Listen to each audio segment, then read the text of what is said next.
say, birds of a feather flock together. You run around with losers, you will end up a loser. Unconsciously. Unconsciously, you will pick up their ways, you'll pick up their habits, you'll pick up, most importantly, their attitude about life. If you're around cynical, negative people all the time, you will become cynical and negative. So you got to watch yourself. Many of us are living out the lives of other people, living out their conclusions, living out of their consciousness. The other thing is that you begin to looking at your life and looking at what it is that you want to achieve. Another crucial thing that you must do is align yourself with powerful people. Align yourself with people that can encourage you, people that can empower you, people that you can learn from, people that you can grow from. That's very important. See, if you have people around you that can contribute to your growth. When I wanted to become a speaker, I joined the National Speakers Association. I wanted to be around the Dr. Norman Vincent Peales, the Zig Ziglars, the Dwayne Dyers. I wanted to be around people that were doing what I wanted to do. I wanted to learn from them. And you want to do that too. You want to align yourself with people who think like you, people who dream like you, people who want more out of life, people that are stretching and searching and seeking some higher ground in life. As opposed to the majority of people. Somebody said, always strive to get on top in life because it's the bottom that's overcrowded. And see, you don't want to be on the bottom.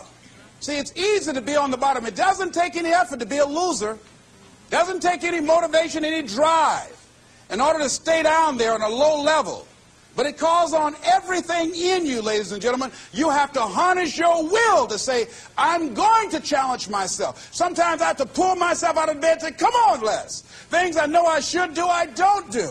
Things I shouldn't do, I do. I found that the biggest enemy you have to deal with is yourself. There's an old African proverb that says, if there's no enemy within, the enemy outside can do us no harm. So think about that.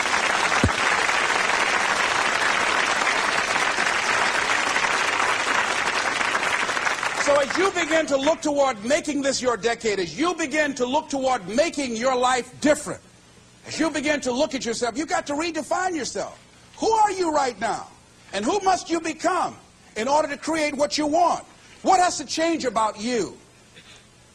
What is it that you're doing right now that would be a liability for you? As you begin to look toward the future and take inventory of yourself, what is it about you right now that you've got to leave this behind because this no longer fits? Looking at where you want to go and the kind of person that you must become, the kind of standards that you have for you. What is it that you must do differently? Repeat out to me, please. If you want to keep on getting what you're getting, keep on doing what you're doing. See, that doesn't take an Einstein for that one. All right?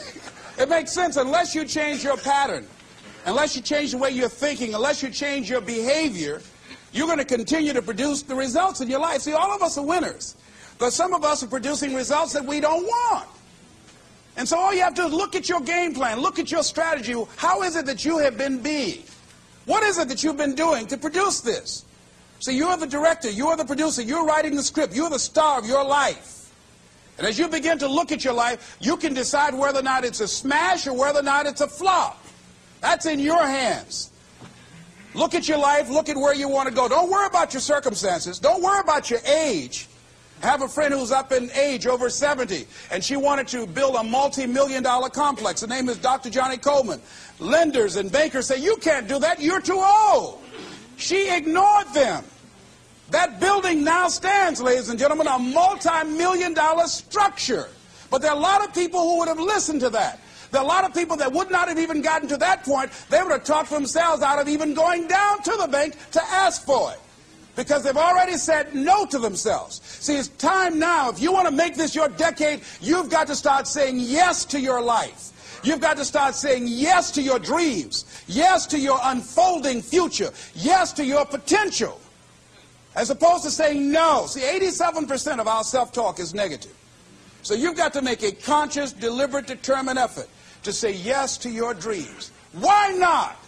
Why not me? Don't spend time like most people going through life complaining. Don't try and get on talk shows and tell everybody how life has done you wrong. Here's what's happening in the audience. 80% don't care. And 50% glad it's you.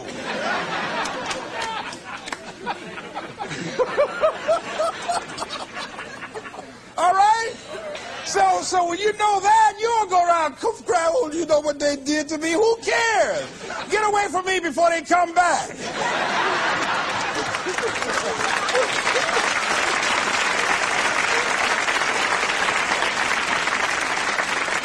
I had a friend of mine that said something that's very important. He said, hey, it doesn't matter what happens to you. The only thing matters, what are you going to do about it? That's all that matters. Okay, life knocked you down. What are you going to do about it? How long are you going to sit there and say, you know what they did to me? How long? Who wants to hear that racket? Use that energy to get up from there and move on and get on with your life. You got to learn to let the past go so you can grow. Many people never act on their dreams because they allow their past experiences to determine what their possibilities are. Whatever you've done in the past, that's not a reflection of your possibilities. That's just a reflection of your consciousness. That's just a reflection of your development and your growth. The future is unfolding for you right now. The future is unlimited for you right now. No one knows where you can go. No one knows what you're capable of or what's possible for you. You don't even know that. I had no idea, ladies and gentlemen. No one could have convinced me that I was able to do this. I'll never forget, I was speaking in Detroit, and a high school friend of mine saw me afterwards, and he was backstage. He said, I can't believe it's the same person. And I thought for a moment, and I said, it's not. The person you know, he's gone. He doesn't live here anymore. We have the power to change our personal history, changing the direction of our lives, changing our thoughts, changing where we want to go, exploring new horizons. So as you begin to look at this decade and affirming that this is your decade, as you set goals that will make you stretch, that will bring out the best in you, as you begin to remove the negative, toxic people from your life, as you decide to take some chances in life, and that's one of the things that's very important. Viscott said, if you're not willing to risk, you cannot grow. And if you cannot grow, you cannot become your best. And if you cannot become your best, you cannot be happy. And if you can't be happy, then what else is there? I'll never forget when I reached my first major goal of buying my mother that home. I'll never forget what it was like. And you're going to have this experience when you reach some major goal. When I drove up to the house and I got out and I gave Mama the key. And I said, Mama, this is for you.